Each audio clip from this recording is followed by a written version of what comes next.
آپ دیکھ لیجئے کہ شادی کا مسئلہ تو ایک ایسا مسئلہ ہے کہ اس میں اس قدر تحقیق اچھی چیز ہے. میں اس کے بات کہیں سے کہیں جا رہی ہے، غلط چیز نہیں ہے، مگر اس قدر انسان اس میں چھان پٹک اور انتخاب میں وقت صرف کر دیتا ہے کہ اکثر وقت ہی نکل جاتا ہے پھر شادی کا، ہے نا؟ کیوں ہے ایسا؟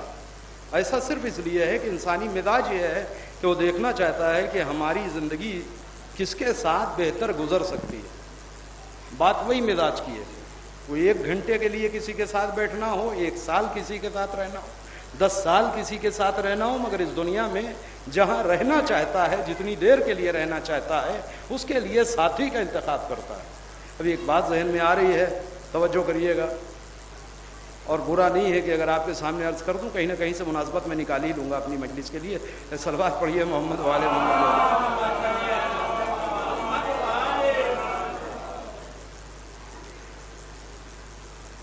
قرآن مجید میں کتنے اصحاب کا ذکر ہے؟ سنیے مجلس، قرآن مجید میں اصحاب کا لفظ بار بار آیا ہے، بہت سی جگہوں پہ آیا ہے، مگر اب یہ نقطہ دے رہا ہوں، دیکھیے آپ کو پورے قرآن مجید میں صرف ایک صحابی کا نام آیا. تو صحابی، اصحاب اور یہ لفظیں آئی ہیں، مگر نام کہیں. بہت توجہ کریے گا، ایک کا نام آیا ہے. سنا اس کا نام کبھی؟ آپ سوچیں وہ کون مقدس صحابی ہے کہ جس کا نام قرآن نے لیا ہے؟ اچھا، کسی مذمتی پہلو سے نہیں لیا ہے کہ برائی کرنا ہے اس لیے نام لے لیا نا، ایسا نہیں. نیک ہیں، صالح ہیں. توجہ کریے گا، جو آیت پڑھی ہے ابھی اس سے بات مربوط بھی ہو رہی ہے. صالح نیک صحابی پیغمبر کے صرف ایک نام آیا ہے بس. حتیٰ جناب سلمان کا نام نہیں ہے، حتیٰ جناب ابو ذر کا نام نہیں ہے قرآن میں، جناب مقداد کا نام نہیں ہے، جناب قمر، کسی کا نام نہیں ہے قرآن مجید میں. صرف ایک صحابی ہے کہ جن کا نام قرآن مجید میں آیا ہے. وہ توجہ کریے گا، کون صحابی ہیں؟ اصل پرانے زمانوں میں یہ چیز عام تھی کہ لوگ جنگیں لڑا کرتے تھے، اور جنگ جب لڑتے تھے تو جو فوج غالب آ جاتی تھی، وہ جس فوج کو شکست دیتی تھی، جس علاقے کے لوگوں کو، تو ان کے عورتوں کو، بچوں کو اسیر بنا لیا کرتے تھے. مال جو حاصل ہوتا تھا وہ مال غنیمت کہا جاتا تھا. پھر ان عورتوں اور بچوں کو بازاروں میں لے جا کر کے غلام بنا کر کے بیچ دیا کرتے تھے. توجہ کریے گا، بیچ دیا کرتے تھے. ایسے ہی ایک 7-8 برس کا بچہ جو ہے وہ ایک جنگ میں گرفتار ہو گیا کفار کے ہاتھوں. اللہ،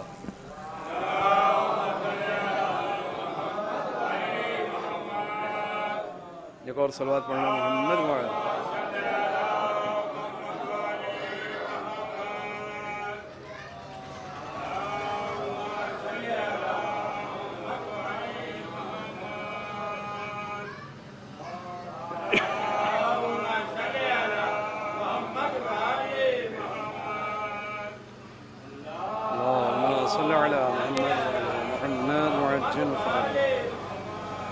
تو میں عرض یہ کر رہا تھا کہ 6-7 برس کا بچہ ویسی کسی جنگ میں گرفتار ہو گیا. اس کو گرفتار کرنے والوں نے بیچا غلام بنا کر کے. اور طولانی کہانی میں اس کو اور بیچ سے شارٹ کر دے رہا ہوں. اتفاق سے جناب خدیجۃ الکبریٰ نے اس بچے کو خرید لیا. کتنے؟ جناب خدیجہ نے. چھوٹا تھا بچہ، ابھی غلام کی حیثیت سے ہے. نام ہے زید. تنہا ایک صحابی جس کا نام قرآن میں آیا ہے. یہ صحابی کون ہے؟ پیغمبر کا صحابی ہے، اور اس کا نام ہے زید. جناب خدیجہ نے اس بچے کو پیغمبر کو بخش دیا. یا رسول اللہ، اس بچے کو میں آپ کو بخشتی ہوں، اس غلام کو آپ کو بخشتی ہوں. توجہ کریے گا، پیغمبر رحمت للعالمین حالانکہ ابھی یہ آیتیں نہیں آئی تھیں، حالانکہ قرآن مجید نے آ کر کے دھیرے دھیرے دھیرے دھیرے اس رسم کو ختم کیا ہے، بلکہ اس کام کو کار ثواب بنا کر کے لوگوں کے سامنے پیش کیا. بہت سارے موقع ایسے آتے ہیں شریعت میں جہاں کسی کوتاہی، کسی جرم، کسی گناہ کے بدلے میں جو کفارے واجب کیے گئے ہیں ان میں ایک غلام آزاد کرنا بھی رکھا گیا ہے۔ مثال کے طور پر اگر کسی انسان نے بغیر کسی عذر شرعی کے، بغیر کسی مجبوری کے، بغیر مجبوری کے روزہ نہیں رکھا تو ایک روزے کے بدلے میں اسے 60 روزے رکھنے۔ ایک صلوات پڑھ لیں محمد والے۔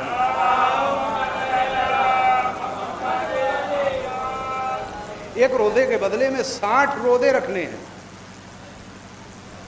یا 60 مسکینوں کو کھانا کھلانا ہے، یا ایک غلام آزاد کرنا ہے۔ تو ایسے بہت سے موقع آتے ہیں کہ جہاں پہ دین غلاموں کو آزادی کے، غلام آزاد کرنے کے لیے لوگوں کو تشویق دلاتا ہے، اس بہانے سے غلام آزاد کرو، اس بہانے سے غلام آزاد کرو۔ بالآخر جناب خدیجہ نے اس بچے کو جس کا نام زید ہے رسول اللہ کو بخش دیا۔ توجہ کریے گا، اور رسول اللہ نے اس بچے کو آزاد کر دیا کہ تم آزاد ہو۔ مگر جس نے اخلاق پیغمبر دیکھا ہو وہ بھلا رسول اللہ کو چھوڑ کے جائے گا؟ وہ پیغمبر کے ساتھ رہتا رہا، پیغمبر کی خدمت کیا کرتا تھا اور پیغمبر کے ساتھ رہتا۔ دھیرے دھیرے دھیرے دھیرے بچہ بڑا ہو گیا۔ توجہ کریے گا، بہت زمانہ جانے کے بعد جس علاقے کا یہ بچہ تھا، اچھا اسے نام پتہ بھی نہیں معلوم کچھ اپنا، توجہ کریے، اس علاقے کے کچھ تاجر آئے، اور جب تاجر آئے تو زمانہ کافی گزر چکا تھا، بچہ بڑا ہو چکا ہے، جوان ہو گیا ہے، مگر دھیرے دھیرے بات چیت، لب و لہجہ، انداز سے انہوں نے کچھ ڈاؤٹ کیا کہ کہیں یہ وہی بچہ تو نہیں ہمارے علاقے کا۔ ساری کڑی سے کڑی ملائی گئی، کیسے آئے، کہاں تھے، ساری باتیں جب میچ کر گئیں تو انہوں نے اس کے باپ کو واپس جا کے خبر کیا۔ ان کے باپ کا نام ہے حارثہ، یعنی پورا نام ہے زید ابن حارثہ۔ کبھی ہم نے مکے میں تمہارے بچے کو دیکھا، اور جو مسلمانوں کا نبی ہے، رسول ہے، وہ اسی کے پاس ہے۔ اب یہ باپ اتنے برس کے بعد بچے کی خبر ملی، یہ دوڑتا ہوا آیا، اور آنے کے بعد بچے سے ملاقات کیا اور اس سے کہا کہ چلو، حالانکہ بچہ مسلمان ہو چکا ہے، باپ ابھی مسلمان نہیں ہے، اور اس نے صاف جانے سے انکار کر دیا، کہا نہیں میں جاؤں ٹھیک ہوں، میں رسول اللہ کو چھوڑ کر کے نہیں جاؤں گا۔ اور جو کریے گا، اس ایک داستان میں بہت ساری اور بھی داستانیں ہیں، لیکن وہ میرے موضوع کے مطابق نہیں ہے، لہذا یہ بات آ گئی ہے اور موضوع کے اندر آ رہی ہے، لہذا عرض کر رہا ہوں۔ وہ بچہ جانے کو تیار نہیں ہوا، باپ جس نے اتنے برس تک بچے کو تلاشا تھا اور اتنے سال کے بعد بچے کی خبر ملی تھی، اب جب آیا ہے تو بچہ باپ کے ساتھ جانے پہ تیار نہیں ہے۔ تو اس نے کہا، ایک طریقہ ہوتا تھا، اس نے کہا اگر تم میرے ساتھ نہیں چلتے ہو تو آج سے میں تمہارے نام سے اپنا نام جدا کرتا ہوں، آج سے تم ہماری اولاد نہیں، آج سے تم ہمارے بیٹے نہیں ہو۔ اس نے کہا کوئی مشکل نہیں ہے۔ وہ ایک بلندی کے اوپر کھڑا ہوا، لوگوں کو اکٹھا کر کے اس نے اعلان کر دیا، جیسے آج کے زمانے میں پیپر میں آؤٹ کیا جاتا ہے، اس نے بلندی پہ جا کر کے اعلان کر دیا کہ میں حارثہ، یہ میرا بیٹا تھا، مگر آج سے میں اس کو اپنے نام سے الگ کرتا ہوں، آج سے میرا بیٹا نہیں ہے۔ توجہ کریے گا، تو پیغمبر کا صحابی تو ہے، بات چلا گیا، یہ بہرحال بیچارہ مسلمان ہو گیا تھا، پیغمبر کی خدمت میں رہتا تھا، حالانکہ پیغمبر نے کہا کہ بھئی تمہارا باپ ہے، جانا چاہو جاؤ، میں نے تمہیں آزاد کر دیا ہے، مگر یہ پیغمبر کو چھوڑ کے گیا نہیں۔ جب باپ نے اپنا نام اس سے واپس لے لیا تو پیغمبر آگے بڑھے، اور آگے بڑھ کہتے ہیں کہ ٹھیک ہے، آج سے یہ میرا بیٹا ہے۔ باپ نے کہہ دیا کہ یہ میرا بیٹا نہیں ہے، رحمت للعالمین نے آگے بڑھ کر کے کہا کہ یہ میرا بیٹا ہے۔ توجہ کریے گا، لیکن آگے چل کر کے کوئی اس بچے کو واقعی پیغمبر کا بچہ نہ سمجھنے لگے، یا ان کا بھی یہ دماغ خراب نہ ہو جائے کہ پیغمبر کو ابا حضور کہنے لگے۔ لہذا قرآن میں آیت آتی ہے، ما کانا محمد ابا احد من رجالکم، دیکھو خبردار، محمد تم میں سے مردوں میں کسی کے باپ نہیں ہے، من رجالکم، یہ میرا محمد جو میرا نبی ہے یہ تم مردوں میں سے کسی کا باپ نہیں ہے۔ پروردگار صاف صاف کہتے کہ یہ میرا نبی ہے، یہ کسی کا باپ نہیں ہے۔ کہا ایسا کیسے کہتے ہیں، میں نے پیغمبر کو ایک بیٹی بھی تو دی ہے۔ ایک صلوات پڑھے محمد والے محمد۔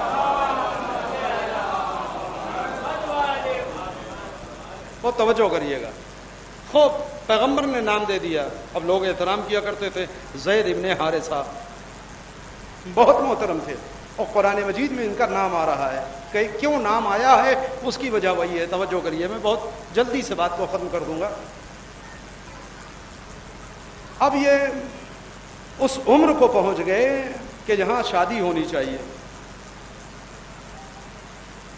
باپ بنے تھے پیغمبر, یوں ہی پیغمبر اولا بے تصرف ہے مومنین کے نفسوں پر, ان سے زیادہ پیغمبر کو حق ہے. اور پھر گارجین پیغمبر ہے, باپ کا نام دیا ہے پیغمبر نے. توجہ کریے گا. اب کیا ہو, پیغمبر نے ادھر ادھر نگاہ دوڑائی, اگر مناسب سا رشتہ زید ابن حارثہ کے لیے پیغمبر نے منتخب کر لیا. وہ رشتہ بھی سن لیجئے, توجہ کریے.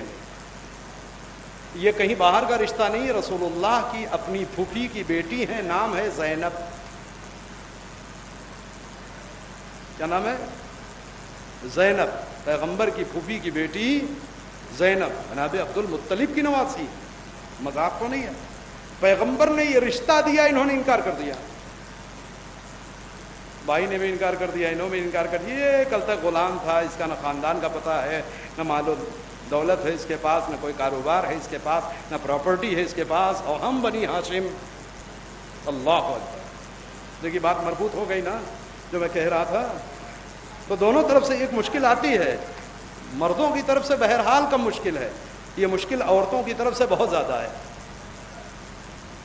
اور اگر اس قدر زیادہ نہ ہوتی تو آج اپنے ہماری قوم میں اس قدر خواتین اور لڑکیاں کہ جن کے رشتے کی عمریں گزر چکی ہیں گھروں میں نہ بیٹھی ہو.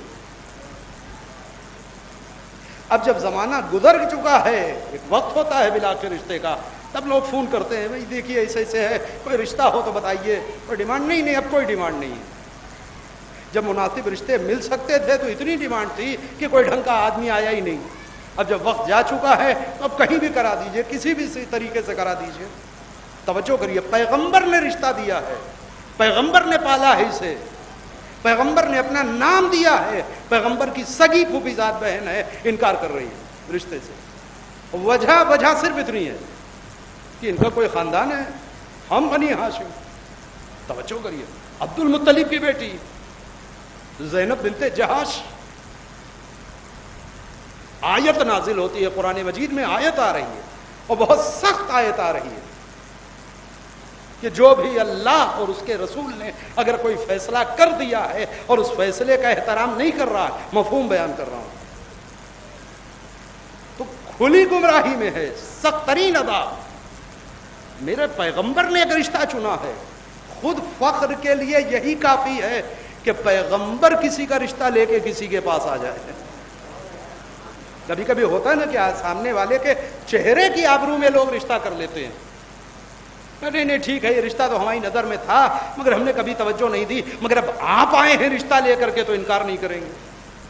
ارے حضور آئے ہیں رشتہ لے کر کے, سرکار آئے ہیں رشتہ لے کر کے. بالآخر آیت نازل ہوتی ہے, سخت ملامت کرتی ہے آیت, یعنی خدا ملامت کرتا ہے.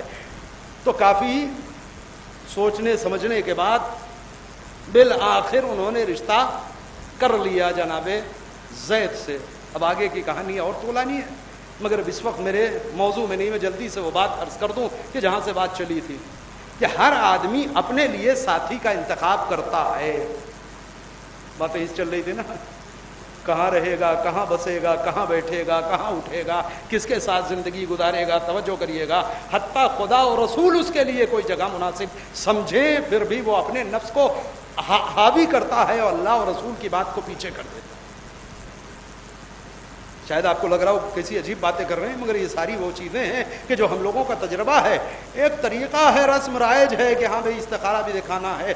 اب اگر کسی کا دل مل رہا ہے اور خدا نہ کرے اگر منع آ جاتا ہے تو اتنی محنت کرنی پڑتی ہے سمجھانے کے لیے. اچھا من صاحب منع آ گیا تو اس کو کیا پھر سے دکھوا سکتے ہیں؟ تو پھر سے دکھوانے کی حضرت تو تم کر ہی لو نا. ایک ہفتہ رک کے پھر سے دیکھا جا سکتا ہے, صدقہ نکال کے پھر سے, ہر طرح سے تو اچھا لگ رہا ہے. آپ کو اگر اچھا لگ رہا ہے یعنی حکم خدا اور رسول سے آگے جانا چاہ رہے ہیں تو پھر یہ بسم اللہ کس نے کہا ہے کہ استخارہ دکھائیے؟ مگر ہے ہی مزاج انسان کا. توجہ کریے گا. رشتہ ہو گیا. مگر میں کہہ رہا تھا کہ مردوں کی طرف سے بہرحال یہ نہیں, یہ تجربہ ہے, اسے آپ اٹھا کر کے دیکھ لیجئے. ایک پڑھا لکھا انسان, پروفیسر, ڈاکٹر, انجینئر, اچھا کمانے کھانے والا, ایک گاؤں کی بغیر پڑھی لکھی عورت کے ساتھ اگر شادی ہو جائے تو اکثر نباہ لے جاتے ہیں. الٹ دیجئے مسئلہ, لڑکا ان پڑھ ہو, جاہل ہو, گاؤں کا ہو, دیہاتی ہو, پڑھی لکھی لڑکی سے شادی ہو جائے, دیکھیے نباہ لے جائے تو جو کہیے نہیں, مزاج میں نہیں. بالآخر یہ رشتہ ہو گیا, اور جب رشتہ ہو گیا تو چند دنوں سے زیادہ نہیں چل سکا.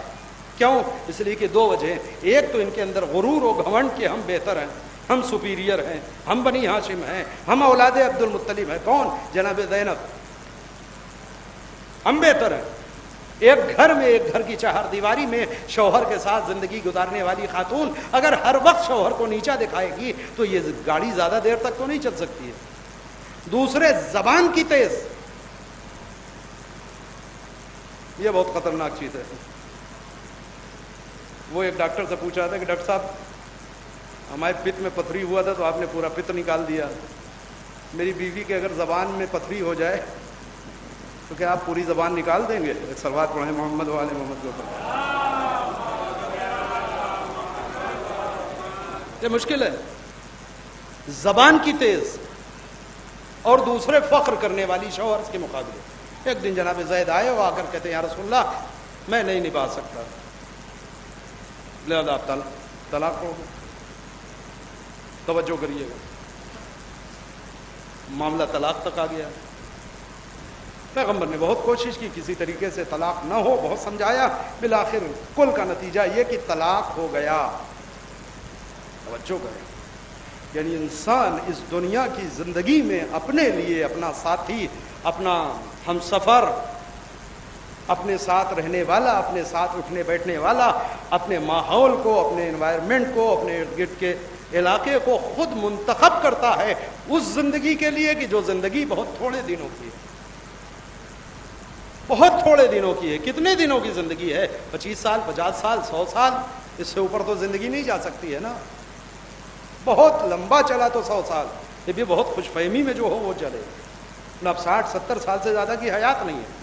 اس 60-70 سال کی حیات میں بھی ہوش سنبھالنے کے بعد 10-12-15 سال کے بعد سے نکال دیے 25-50 سال کی زندگی ہے. اس 25-50 سال کی زندگی میں یہ انسان یہ طے کرتا ہے کہ وہ اپنی پسند کی جگہ رہنا چاہتا ہے, اپنے مزاج کے اعتبار کے دوست مہیا کرتا ہے. مزاج نہیں ملتا ہے تو دوستی نہیں ہوتی ہے, مزاج نہیں ملتا ہے تو رشتے نہیں ہوتے ہیں, مزاج نہیں ملتا ہے تو تعلقات نہیں قائم ہوتے ہیں کہ وہ ہمارا ان کا مزاج ٹیلی نہیں کر رہا ہے. اگر مزاج مل جائے تو ایک محلے کا دوسرے محلے میں رہنے والا دوستی خوب رہتی ہے. توجہ کریے گا, کیونکہ ہم مزاج آدمی کو دوست بناتا ہے. بہت توجہ کریے گا, بات کہاں سے کہاں جا رہی اور میں کیا کہنے جا رہا ہوں.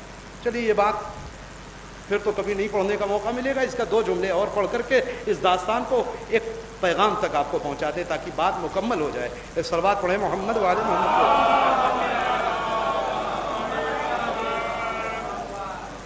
بہت توجہ کریے گا. زوجہ پیغمبر کے سمجھانے کے بعد بھی راضی نہیں ہے, اور بہت ساری باتیں ہیں کہ جو ممبر کے اوپر نہیں بیان کی جا سکتی ہیں. بہرحال جب دونوں پارٹی سامنے آئی پیغمبر کے تو وہ اپنی سنا رہی تھی, اپنی سنا رہے تھے. کچھ ان کا الزام ان کے اوپر تھا, کچھ ان کا الزام ان کے اوپر تھا. بالآخر نتیجہ یہ ہوا کہ رسول اللہ نے طلاق جاری کر دیا, طلاق ہو گیا. توجہ کریے گا.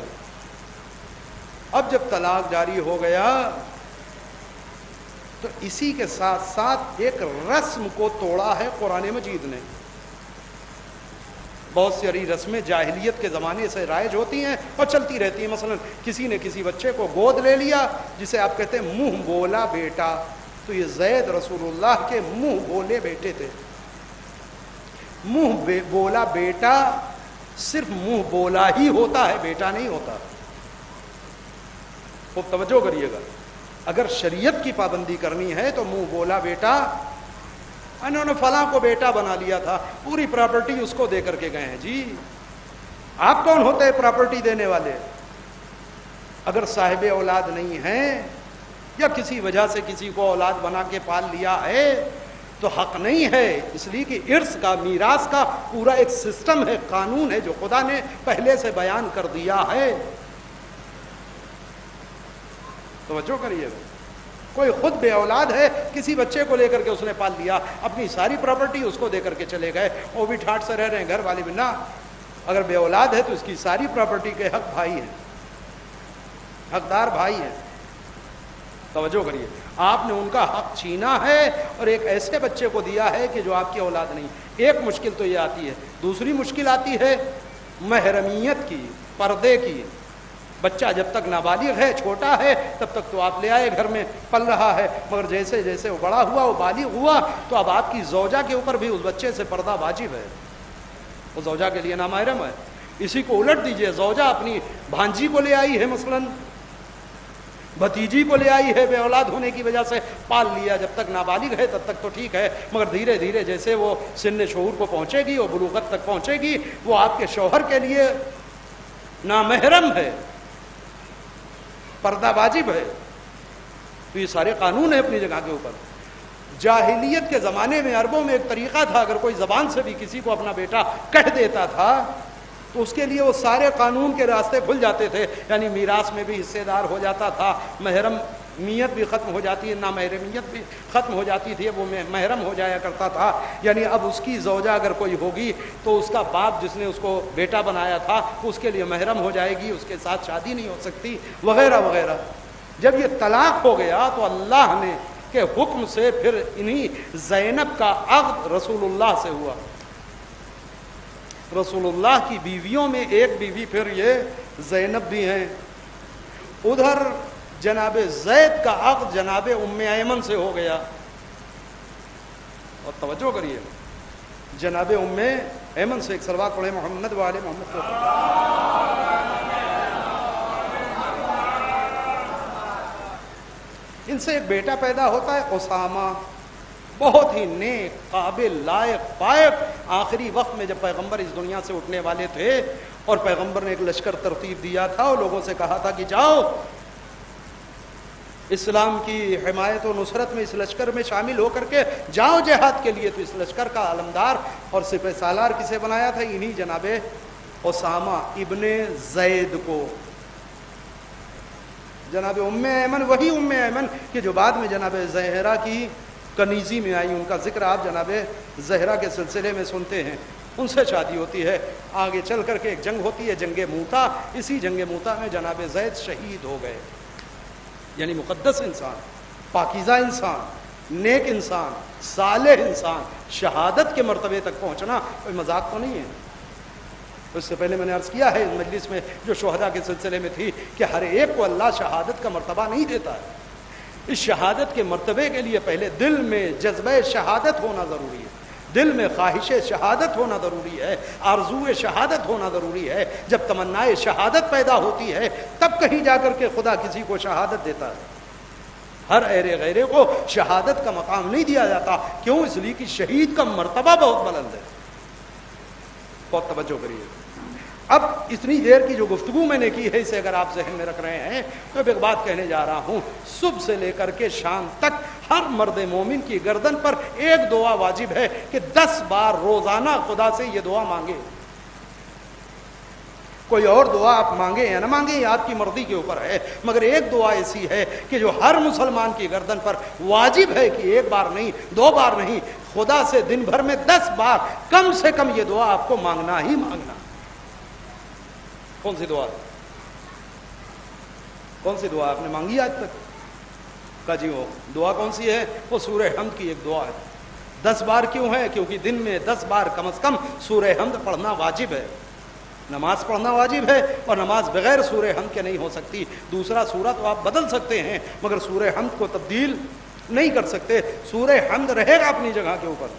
مستحبی نماز بھی پڑھیں گے تو سورہ حمد، چلیے کوئی مستحبی نہیں بھی پڑھتا ہے، صرف واجب پڑھتا ہے تو کم از کم 17 رکعت پڑھے گا۔ اس 17 رکعت میں 10 رکعتوں میں یعنی نماز صبح کی 2 رکعت، ظہر کی 2 رکعت ابتدا والی، عصر کی ابتدا کی 2 رکعت، مغرب کی ابتدا کی 2 رکعت، عشاء کی ابتدا کی 2 رکعت، ان 10 رکعتوں میں سورہ حمد بہرحال پڑھنا واجب ہے۔ توجہ کریے گا، جب ان 10 رکعتوں میں سورہ حمد کا پڑھنا واجب ہے تو اس سورہ حمد میں آپ ایک دعا کرتے ہیں خدا سے، اور یہ دعا کون سی ہے؟ اہدنا الصراط المستقیم، پروردگار مجھے سیدھے راستے پر باقی رکھ یا سیدھا راستہ دکھا۔ ابھی میں اس کے جھگڑے میں نہیں پڑتا، یہ دونوں ترجمہ کیا گیا ہے، بعض لوگ کہتے ہیں سیدھے راستے پہ باقی رکھ، بعض کہتے ہیں سیدھا راستہ دکھا۔ ترجمے دونوں اپنی جگہ درست ہیں، مجلس میں نقطہ چاہے کوئی کچھ لگائے، ترجمے دونوں درست ہیں، اور اسی لیے ہمارے علماء نے دونوں ترجمے کیے ہیں، حتیٰ کہ آپ آیت اللہ سیستانی حفظہ اللہ کی جو توضیح المسائل ہے، ہر گھر میں ہونی چاہیے، اکثر گھر میں ہوگی، اس توضیح المسائل کو کھولیے، نماز کا احکام جہاں لکھے ہیں وہاں پوری نماز کا طریقہ لکھا ہے، وہیں نماز کے طریقے میں سورہ حمد لکھا ہے، اسی سورہ حمد میں سورہ حمد کا ترجمہ لکھا ہے، آپ اٹھا کے پڑھیں کہ انہوں نے کیا ترجمہ کیا ہے۔ اہدنا الصراط المستقیم، مجھے سیدھے راستے کی ہدایت فرما۔ یہ ذاکرین کا نقطہ ہے کہ ہمیں سیدھے راستے پہ باقی رکھ، اور اگر یہ نہیں کہیں گے تو اس کا مطلب ابھی تک سیدھا راستہ نہیں دیکھا ہے وغیرہ وغیرہ، اس سے بحث نہیں ہے۔ تو ہمارے بہت سے علماء نے اس کا صحیح ترجمہ یہی ہے، اہدنا الصراط المستقیم، ہماری ہدایت فرما سیدھے راستے کی طرف۔ یہ ایک دعا ہے، اور اس دعا کو ہر بندے مسلمان اور ہر بندے مومن کی گردن کے اوپر اللہ نے واجب کر دیا ہے کہ دن بھر میں 10 بار کم از کم مجھ سے یہ دعا مانگو۔ ٹھیک ہے، آگے چل کر کے 2 جملے اور آ رہے ہیں، سورہ حمد ختم ہو جاتا ہے، شروع میں کچھ تمہید ہے، الحمدللہ رب العالمین، ساری تعریفیں اس کی جو عالمین کا پالنے والا ہے، مدبر کائنات ہے، الرحمن الرحیم جو رحمان بھی ہے رحیم بھی ہے، مالک یوم الدین جو قیامت کے دن کا مالک ہے۔ ٹھیک ہے، ایاک نعبد و ایاک نستعین، ہم تو صرف تیری عبادت کرتے ہیں اور صرف تجھ سے مدد چاہتے ہیں، اہدنا الصراط المستقیم۔ آ گئی بات، کبھی کبھی کہتے ہیں نا کہ اتنی دیر سے بھومکا بنا رہے تھے، میں سمجھ رہا تھا کوئی مطلب ہے، آگے مطلب پہ۔ مطلب کیا ہے؟ اہدنا الصراط المستقیم، پروردگار ہمیں سیدھے راستے پہ باقی رکھ یا سیدھا راستہ دکھا۔ توجہ کریے گا، کون سا سیدھا راستہ، کون سا صراط مستقیم؟ صراط الذین انعمت علیہم، ان لوگوں کا راستہ جن پر تو نے نعمتیں نازل کی ہیں۔ بہت توجہ کریے گا، کن لوگوں کا راستہ؟ ان لوگوں کا راستہ جن پر تو نے نعمتیں نازل کی ہیں۔ یعنی خدا ایک بندے مومن و مسلمان کو اگر آپ جاگ رہے ہیں تو ابھی تک کی محنت میری ضائع نہیں ہوگی، کہاں سے کہاں بات پہنچ گئی۔ خدا ایک بندے مومن و مسلمان کو اس حد تک بلند کرنا چاہ رہا ہے کہ صرف گھر بنانے میں نہیں، محلہ چننے میں نہیں، شہر میں رہنے میں نہیں، فرش پہ بیٹھنے میں نہیں، سفر میں بھی اپنے لیے بہترین کا انتخاب کرو کہ کس کے راستے پہ رہنا چاہتے ہو۔ توجہ کریے گا، کس کے راستے پہ رہنا چاہتے ہو؟ صراط الذین انعمت علیہم، ان لوگوں کے راستے پر جن پر تو نے نعمتیں نازل کی ہیں۔ فوراً سوال پیدا ہوگا، وہ کون ہیں جن پر اللہ نے نعمتیں نازل کی ہیں؟ وہ کون ہیں جن پر اللہ نے نعمتیں نازل کی ہیں؟ کون بتائے گا؟ خطیب بتائے گا؟ جی نہیں۔ ذاکر بتائے گا؟ جی نہیں۔ پروفیسر صاحب بتائیں گے؟ جی نہیں۔ پڑھے لکھے لوگ بتائیں گے؟ جی نہیں۔ تو بندی کرنے والے بتائیں گے؟ جی نہیں۔ شاعر بتائے گا؟ جی نہیں۔ کون بتائے گا؟ خود خدا بتائے گا کہ وہ لوگ کون ہیں جن پر اللہ نے نعمتیں نازل کی ہیں۔ یہ جو دن بھر میں 10 بار آپ کہہ رہے ہیں اہدنا الصراط المستقیم، اے پروردگار ہمیں سیدھا راستہ دکھا یا سیدھے راستے پہ باقی رکھ، صراط الذین انعمت علیہم، ان لوگوں کا راستہ جن پر تو نے نعمتیں نازل کی ہیں۔ ٹھیک ہے، کس پر نعمتیں نازل کی ہیں؟ آئیے دوسری جگہ اب قرآن مجید اس کی وضاحت کر رہا ہے۔ بسم اللہ الرحمن الرحیم، من یطیع اللہ والرسول، اتفاق سے اسی آیت کو عنوان کلام میں پڑھا تھا میں نے، اب ترجمہ کر رہا ہوں۔ من یطیع اللہ والرسول، جو بھی اللہ اور اس کے رسول کی اطاعت کرے گا، فاولئک مع الذین انعم اللہ علیہم، تو یہ لوگ وہیں رہیں گے۔ یہ لوگ کہاں رکھے جائیں گے؟ اس دنیا میں اللہ کا مطیع بھی ہے اور اس کے رسول کی اطاعت بھی کرتا ہے، اللہ کی بات بھی مانتا ہے، رسول اللہ کی بات بھی مانتا ہے۔ من یطیع اللہ ورسولہ، جو بھی اللہ اور اس کے رسول کی اطاعت کرے گا تو اس کا انعام کیا ہے، اس کی جزا کیا ہے؟ فاولئک، یہ لوگ، مع الذین، ان لوگوں کے ساتھ ہوں گے، الذین انعم اللہ علیہم، جن پر اللہ نے اپنی نعمتیں نازل کی ہیں۔ نہیں ابھی آگے باقی ہے، کیا کہہ رہا ہے خدا کہ اتنے دن جو تم سے دعا کرائی ہے وہ کاہے کے لیے کرائی ہے؟ اس دنیا میں صحیح راستے پہ رہنا ہے۔ کون سا صحیح راستہ ہے؟ اللہ اور رسول کی اطاعت۔ فائدہ کیا ملے گا؟ جیسے یہاں اپنے لیے انوائرمنٹ طے کرتے ہو، کہاں رہیں گے، کہاں مکان بنائیں گے، کس کے بغل میں، کس کے پڑوس میں، کون سے محلے میں، کہاں رہنا چاہتے ہو۔ آؤ ہم بتائیں اس دنیا کے بعد، جو اس دنیا میں جہاں ہمیشہ آ کے رہنا ہے، وہاں تم کہاں رہو گے؟ وہاں کس کے پڑوس میں رہنا چاہتے ہو؟ اگر اچھے پڑوس میں رہنا چاہتے ہو تو سنو، ان سے اچھا کوئی نہیں ہے جن پر ہم نے نعمتیں نازل کی ہیں۔ مع الذین انعم اللہ علیہم، ہم تمہیں وہاں رکھیں گے جن لوگوں کے اوپر ہم نے اپنی نعمتیں نازل کی ہیں، من النبیین والصدیقین والشہداء والصالحین۔ چار گروہ میں آخرت کو بانٹ دیا خدا نے کہ آخرت میں صرف چار گروہ ایسا ہے جن پر ہم نے اپنی نعمتیں نازل کی ہیں، یا وہ نبی ہیں، یا وہ صادقین ہیں، یا وہ شہداء ہیں، یا وہ صالحین ہیں۔ اب اگر اس دنیا میں تم اللہ اور رسول کی اطاعت کرو، تمہیں بھی اسی گروہ کے ساتھ رکھیں گے، یا نبی کے ساتھ رہو گے، یا صادقین کے ساتھ رہو گے، یا شہیدوں کے ساتھ رہو گے، یا صالحین کے ساتھ رہو گے۔ صلوات پڑھیں محمد وآل محمد۔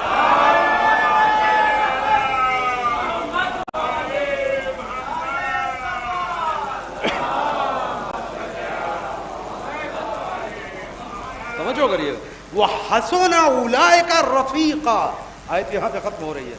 اور دیکھو یہ بہترین دوست ہیں، ان سے اچھی رفاقت کہاں ملے گی تمہیں کہ نبی کی صحبت میں رہو، صدیقین کی صحبت میں رہو، شہداء کی صحبت میں رہو، صالحین کی صحبت میں رہو۔ چار گروہ کا تذکرہ کر رہا ہے قرآن، اور قرآن یہ بتا رہا ہے کہ یہ چار گروہ وہ ہیں کہ جن پر ہم نے نعمتیں نازل کی ہیں۔ اور یہ تم روز ہم سے کہتے ہو نا کہ ان لوگوں کا راستہ جن پر نعمتیں نازل کی ہیں، تو پہچانو کہ وہ لوگ کون ہیں جن پر نعمتیں نازل ہوئی۔ من النبیین والصدیقین والشہداء والصالحین۔ توجہ کریے، شہداء کا مقام بھی کم نہیں ہے، شہداء کا مرتبہ بھی کم نہیں ہے۔ یعنی آخرت میں چار گروہ بنتے ہیں، چار اسپیشل پوش علاقے ہیں آخرت کے، یا نبیوں کا علاقہ ہے، یا صدیقین کا علاقہ ہے، یا شہداء کا علاقہ ہے، یا صالحین کا علاقہ ہے۔ اب یہ وقت کے دامن میں گنجائش نہیں ہے، اور اگر گنجائش بھی ہوتی تو ایک مجلس میں نہیں بیان کیا جا سکتا۔ انبیاء تو کسی حد تک سمجھ میں آ رہے ہیں، شہداء کسی حد تک سمجھ میں آ رہے ہیں، مگر بچوں کے لیے صدیقین اور صالحین کی تشریح بہرحال ضروری ہے پھر کسی مجلس میں، کہ آخر صدیقین کون لوگ ہیں، صالحین کون لوگ ہیں، کہ جنہیں خدا انبیاء اور شہداء کے پیرلر بیان کر رہا ہے، ایک صف میں بیان کر رہا ہے۔ توجہ کریے گا، ہوتا ہے نا چار علاقے آخرت میں سب سے پوش ہیں، سب سے بہترین علاقے جنت میں کس کے ہیں؟ یا نبیوں کے، یا صدیقین کے، یا شہداء کے، یا صالحین کے۔ اور یہی چاروں وہ ہیں کہ جن پر اللہ نے نعمتیں نازل کی۔ اسی کی دعا روز تم کرتے ہو، تمہیں خبر نہیں ہے، تمہیں پتہ نہیں ہے، مانتے یہی ہو۔ آخر میں کہتا وَحَسُنَ أُولَٰئِكَ رَفِيقًا۔ اور دیکھو تم اچھا رفیق ڈھونڈتے ہو نا، اچھا ماحول ڈھونڈتے ہو نا، اچھا انوائرمنٹ ڈھونڈتے ہو نا، اچھا ساتھی ڈھونڈتے ہو نا۔ 1 گھنٹے کی بزم کے لیے بھی کس کے بغل میں بیٹھو گے، کس کے ساتھ جاؤ گے، کس کے ساتھ آؤ گے، کیسے سفر کرو گے، سب چنتے ہو نا، رفاقت طے کرتے ہو۔ تو آؤ ہم بتائیں آخرت میں اس سے بہتر رفاقت کہاں پاؤ گے کہ جس کے ساتھ ہمیشہ ہمیشہ پھر رہو۔ ختم کر دی گفتگو ابھی تو۔ بعض لوگ ایسے ہوں گے کہ جو اس دنیا میں ایسے بدترین دوست اپنے لیے انتخاب کریں گے، اپنے ساتھی ایسے چنیں گے کہ آخرت میں اپنے ہاتھوں کو اپنے دانتوں سے چبائیں گے۔ آیت ہے قرآن مجید۔ اسی اس دنیا کی دوستی اور رفاقت کے انجام میں اپنے ہاتھ دانتوں سے کاٹیں گے اور کہیں گے یا ویلتی لیتنی لم اتخذ فلانا خلیلا۔ یہ آپ کہتے ہیں نا فلاں، وہی قرآن کہہ رہا ہے فلانا خلیلا، اے کاش ہم نے فلاں کو اپنا دوست نہ بنایا ہوگا۔ قرآن مجید نے، قرآن کا ایک موضوع ہے، قرآن مجید نے بہت سے عوامل حسرت بیان کیے ہیں کہ آخرت میں لوگ حسرت کریں گے، ہاتھ ملیں گے کاش یہ نہ کیا ہوتا. 8-9 موقع ہیں، ان میں سے ایک یہ بھی ہے، اس میں سے ایک یہ بھی ہے کہ کاش میں نے دنیا میں فلاں کو اپنا دوست نہ بنایا ہوتا تو آج یہ دن نہ دیکھنا پڑتا. یعنی اس دنیا کی دوستی اس دنیا پہ اثر ڈالتی ہے، اس دنیا کا ساتھ اس دنیا میں اثر ڈالتا ہے انسان. لہذا اس دنیا میں بھی انسان کو اپنے لیے دوست، اپنے لیے احباب، اپنے لیے ماحول، اپنے لیے انوائرمنٹ، اپنے لیے رفقا کا انتخاب بہت سوچ سمجھ کے کرنا چاہیے. توجہ کریے. اس میں اہم ترین جو چیز ہے وہ کیا ہے؟ وہ ہے زوجیت. کبھی کبھی ایسا ہوتا ہے کہ کسی مصلحت کے تحت انسان کسی کی حقیقت کو جاننے کے باوجود اسے اپنی زوجیت میں قبول کرتا ہے، اور یہ کام خود رسول اللہ نے کیا. لیکن اگر زوجہ اچھی نہ ہو، اگر بیوی اچھی نہ ہو تو شوہر کو زہر تک دیتی ہے. معصومین کی تاریخ میں 2 معصوم ایسے گزرے ہیں کہ جن کو زہر ملا ہی اپنی زوجہ کے ہاتھوں. دیکھیے بات کنیکٹ ہو گئی نا آ کر کے تاریخ سے. ایک امام کون؟ امام حسن مجتبیٰ علیہ الصلوۃ والسلام.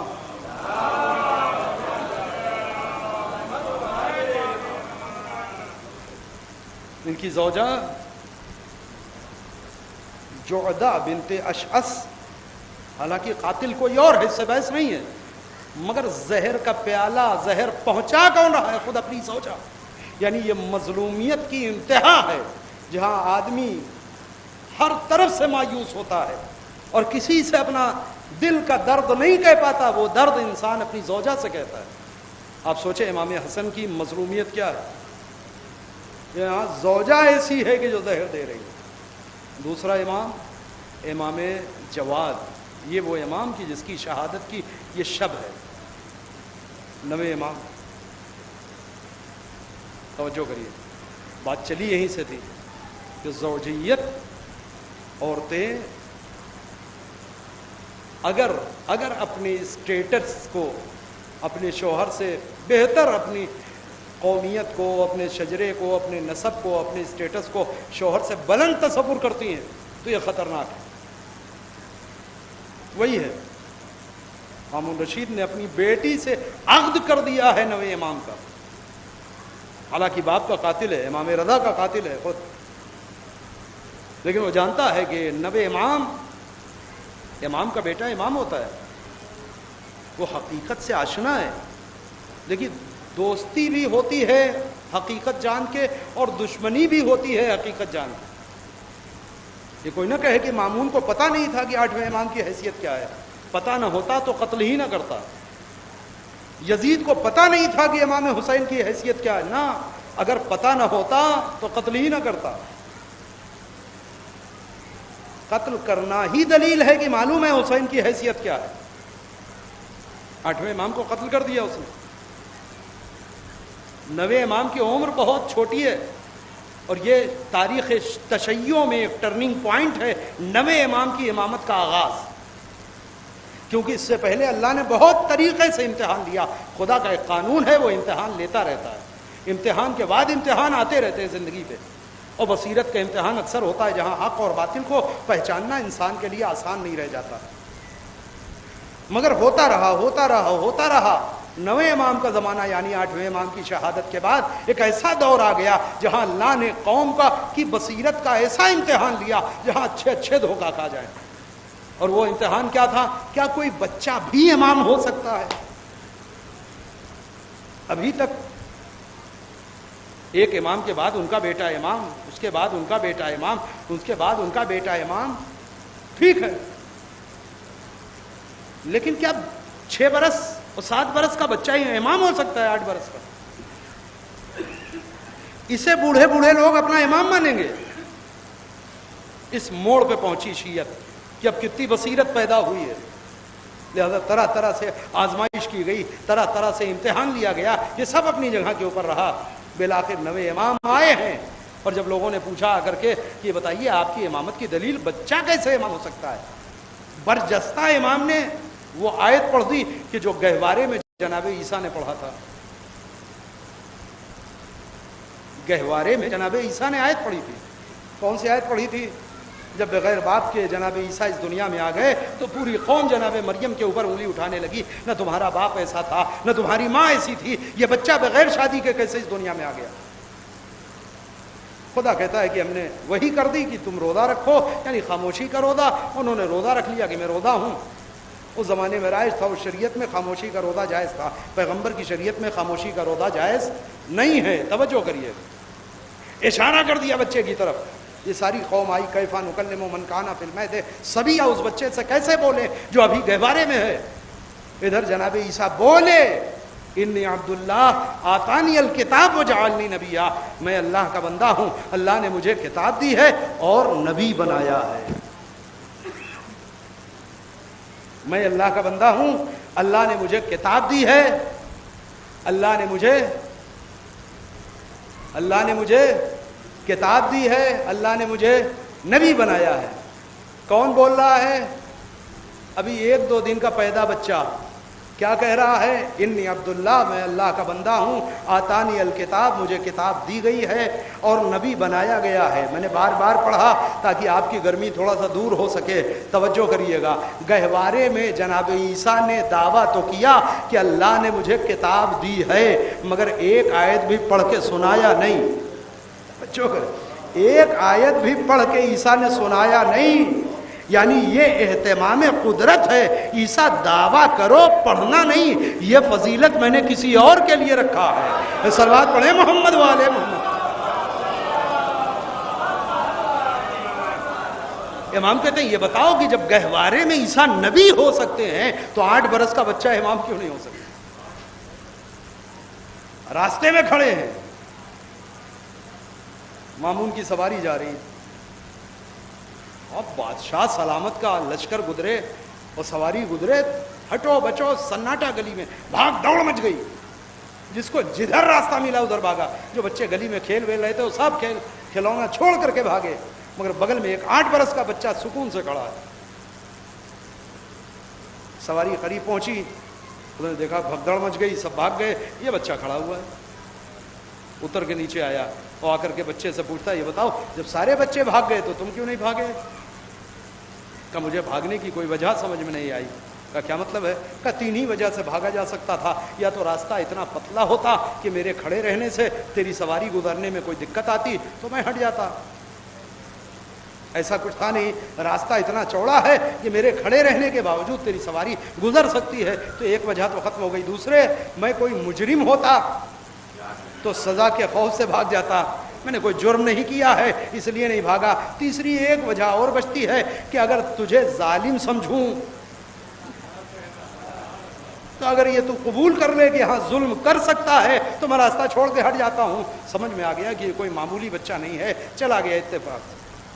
کافی دیر کے بعد شکار وکار کھیل کر کے جب واپس لوٹا تو دیکھا کہ وہ بچہ پھر اسی جگہ پہ اطمینان سے کھڑا ہے. اب کی جب پلٹا ہے تو مٹھیاں بند ہیں، کچھ لے کے آیا ہے امتحان کرنے کے لیے، آزمائش کرنے کے لیے. پھر سواری سے اتر کر کے آیا. کہا بچے آپ نہیں ہٹے راستے سے. کہا تو نے میرے سوال کا جواب نہیں دیا. اگر تو اپنے کو ظالم قبول کر لے تو میں راستے سے ہٹنے کو تیار ہوں. کہا اچھا وہ سب جانے دو، یہ بتاؤ کہ میری بند مٹھی میں کیا ہے، میرے ہاتھوں میں کیا ہے؟ اب یہ اکیلے تو گیا نہیں تھا شکار کرنے. آوان و انصار و لاہو لشکر و وزرا اور ہٹو بچو والے وہ پوری ٹیم سب تماشا دیکھ رہی ہے. کیسا احمق آدمی ہے، ایک چھوٹے سے بچے سے بند مٹھی میں سوال کر رہا ہے. بچہ کیا جانے. امام نے ایک مرتبہ اوپر سے نیچے مامون کو دیکھا. کون ہے یہ؟ نوے امام جن کی شہادت کی شب میں اس وقت ہم اور آپ بیٹھے ہوئے ہیں.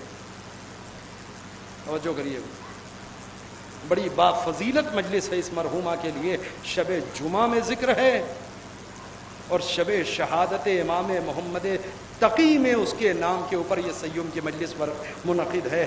کئی گنا ثواب زیادہ ہے. توجہ کریے گا. امام نے دیکھا اور پھر اس کے بعد ایک طولانی جواب دیا ہے جو ایک طریقہ رہا ہے اس سلسلے کا کہ کہیں کہیں ایسا ہوتا ہے کہ سوال بہت چھوٹا سا ہوتا ہے مگر بیان کرنے والا اس کا جواب طولانی دیتا ہے. اب اس کی اور بھی مثالیں ہیں مگر ادھر نہیں جانا چاہ رہا ہوں, وقت زیادہ ہو جائے گا. امام فرماتے ہیں دیکھو اللہ نے اس پوری کائنات کو خلق کیا ہے اور اس زمین کے اس روئے زمین کے اوپر سوکھے حصے سے زیادہ حصہ سمندروں کا قرار دیا ہے. ان سمندروں کے اندر بھی اللہ نے اپنی بہت سی مخلوقات کو پیدا کیا ہے. ان مخلوقات میں ایک مخلوق ہے جسے مچھلی کہا جاتا ہے. سمندر سے بخارات اٹھتے ہیں, تیز ہوائیں بخارات کو لے کر کے آسمان کی بلندیوں کے اوپر جاتی ہیں. بہت چھوٹی چھوٹی مچھلیاں اکثر بخارات کے ساتھ ساتھ اڑ کر کے آسمان میں جاتی ہیں, بادلوں میں پھنستی ہیں. وہ بادل ان مچھلیوں کو لے کے ایک جگہ سے دوسری جگہ پہنچتے ہیں. ادھر وہ بارش کے قطروں کے ساتھ برستی ہیں, ادھر اس روئے زمین پہ اللہ نے کچھ لوگوں کو حکومت دی ہے, بادشاہت دی ہے. وہ اپنے بادشاہت کے غرور میں اپنے شکاری باز کو ہوا میں بھیجتے ہیں. ان کا شکاری باز ہوا میں جاتا ہے, ان مچھلیوں کو منقاروں سے پکڑتا ہے, لا کر کے بادشاہ کے ہاتھ میں رکھتا ہے. پھر بادشاہ ان مچھلیوں کو اپنی بند مٹھی میں رکھ کے ہم اہل بیت کا امتحان لیتا. صلوات پڑھیں محمد والے محمد.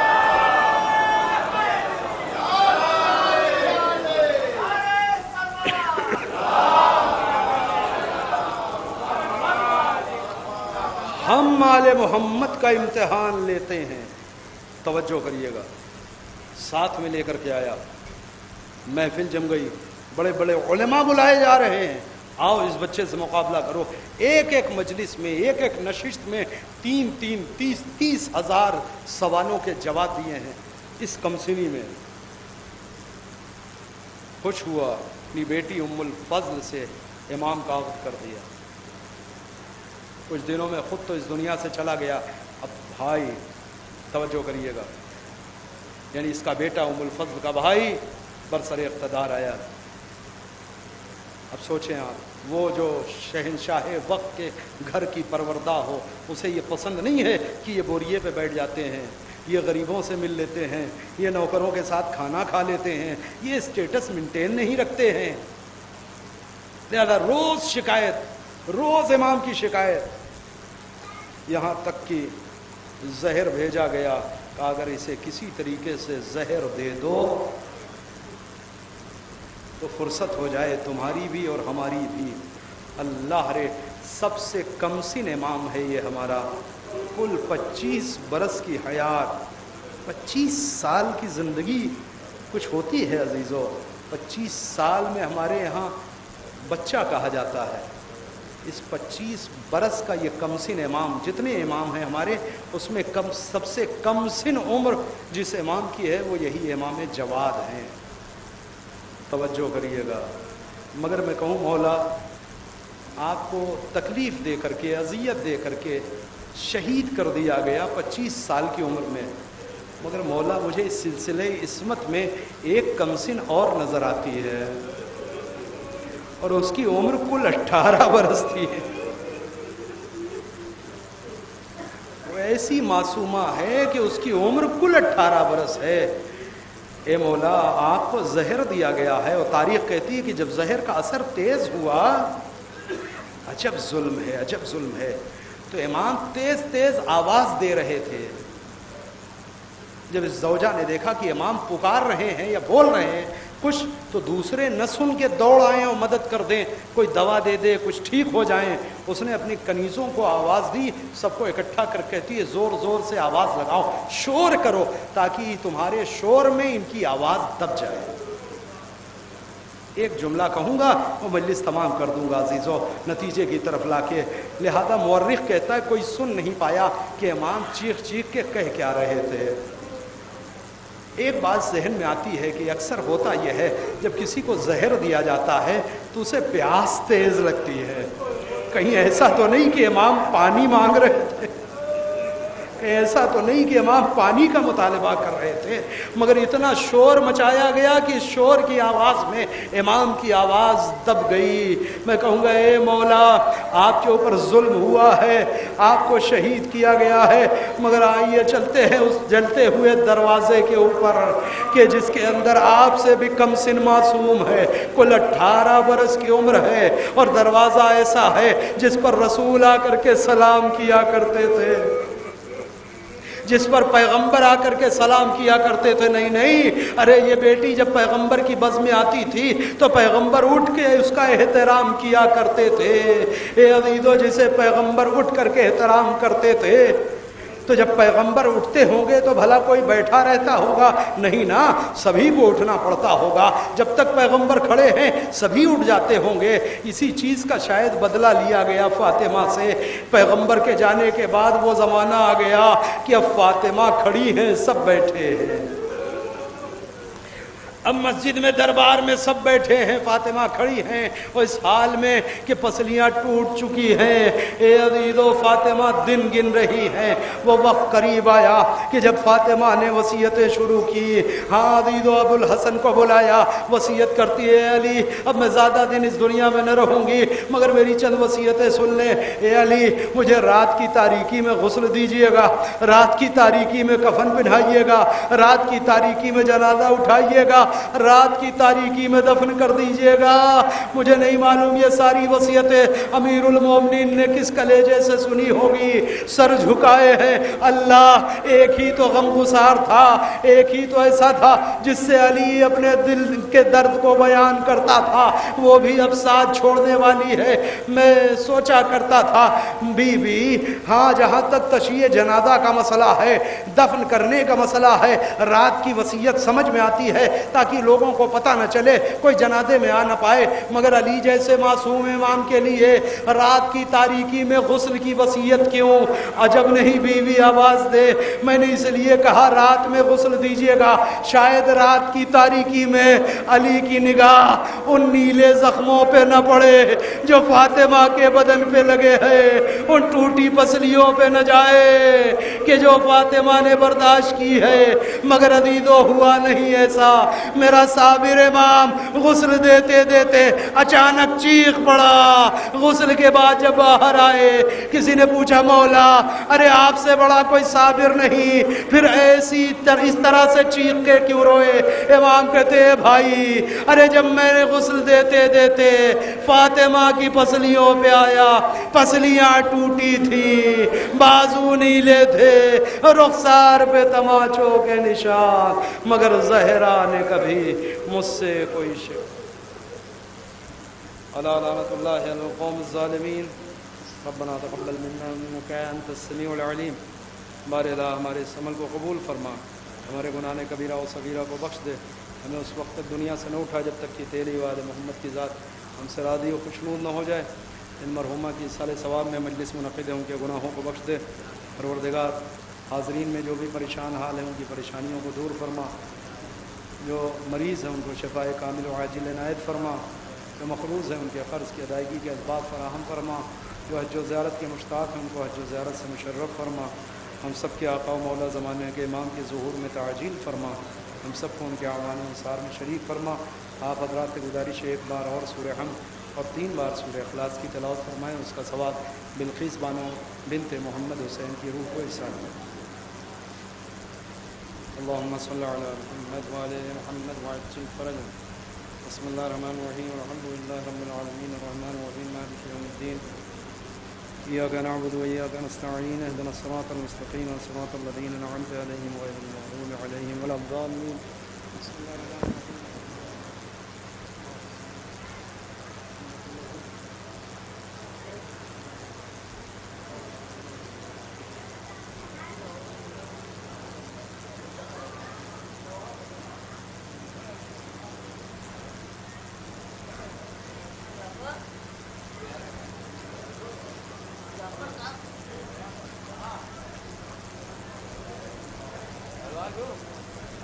جعفر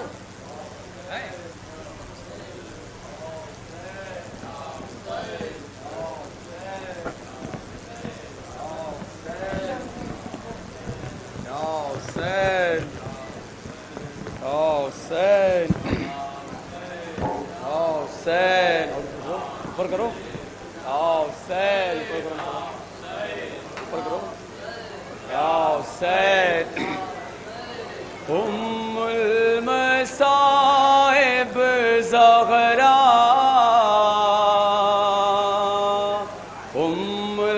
المصائب زہرا،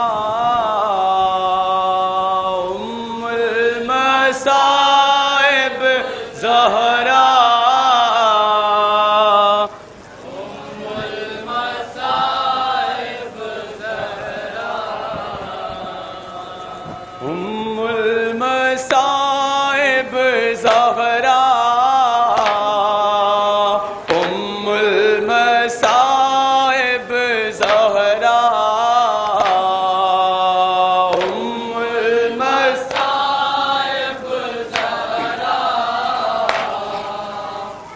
ام المصائب زہرا، باپ کے غم میں تجھے رونے بلکنے نہ دیا، اشک غم آنکھوں سے لوگوں نے چھلکنے نہ دیا، آنسو اب اپنی یتیمی پہ بہائے بھی کہاں، آنسو اب اپنی یتیمی پہ بہائے بھی کہاں، بہائے بھی کہاں، اشک روا پر پہرا، ام المصائب زہرا، ام المصائب زہرا،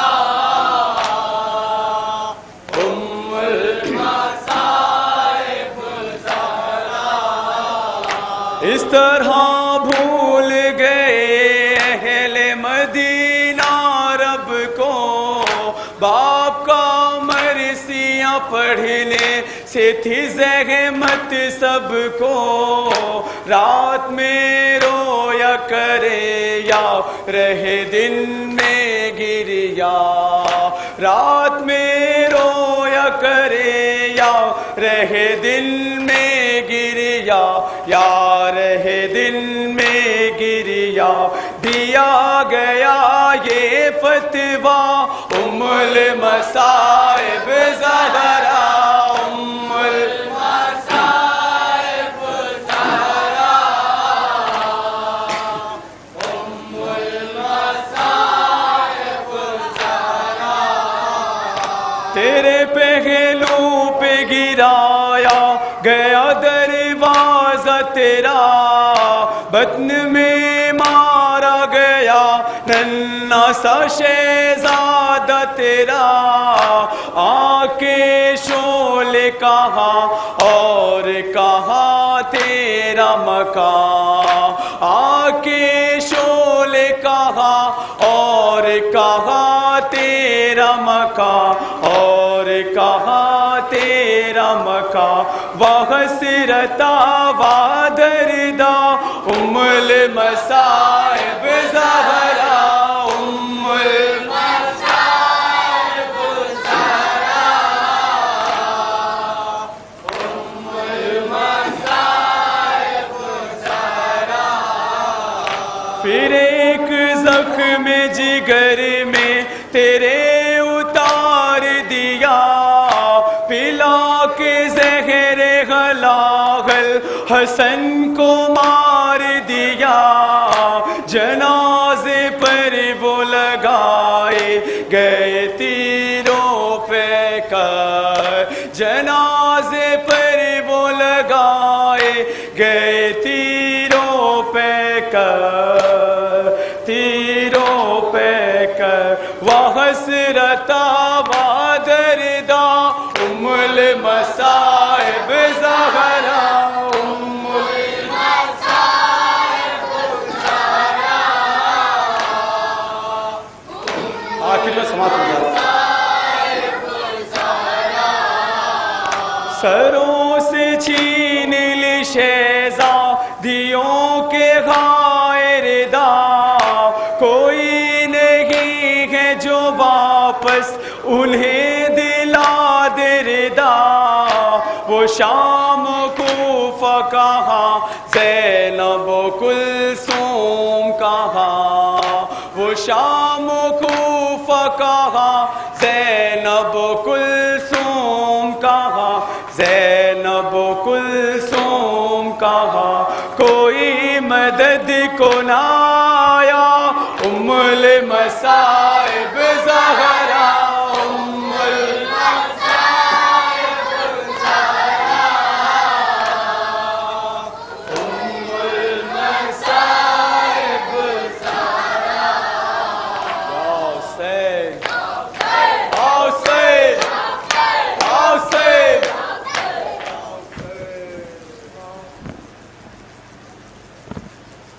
السلام علیکم یا عبداللہ، السلام علیکم یا ابن رسول اللہ، السلام علیکم جمیع شہدائے دست کربلا، السلام علیکم اسیران کربلا، السلام علیکم ورحمۃ اللہ وبرکاتہ۔ ایک مجید سورہ فاتحہ بلقیس بالو بنت محمد حسین۔